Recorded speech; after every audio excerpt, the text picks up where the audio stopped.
question has 3 parts, and it's talking about a common error we have when we write A times B times C in parentheses.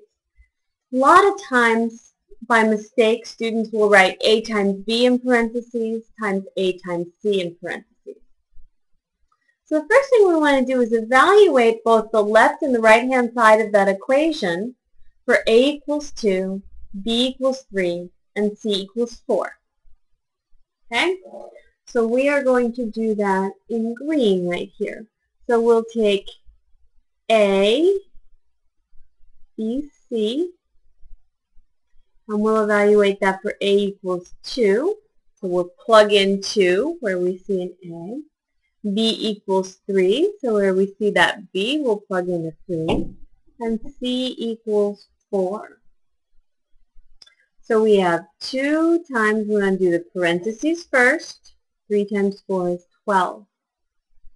2 times 12 is 24.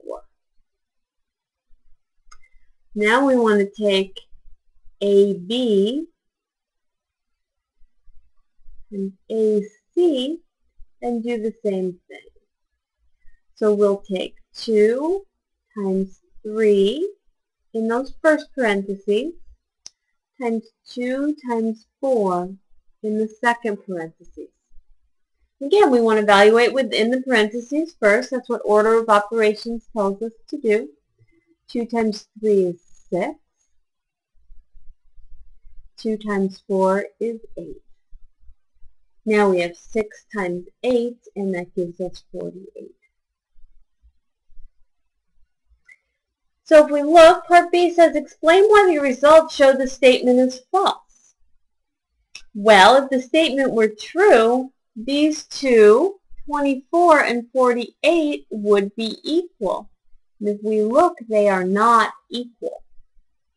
So that says that that equation A times B times C in parentheses equals A times B in parentheses times A times C in parentheses, that's a false statement. And then Part C asks us to write a true statement that involves A times B, C in parentheses.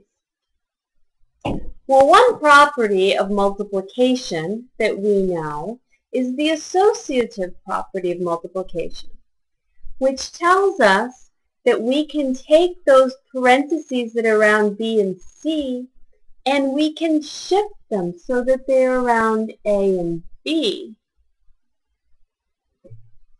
We've associated A and B in parentheses and multiplied it by C, which is out of the parentheses. And that is the associative law of multiplication. So we end up with A times B times C in parentheses equals A times B in parentheses times C.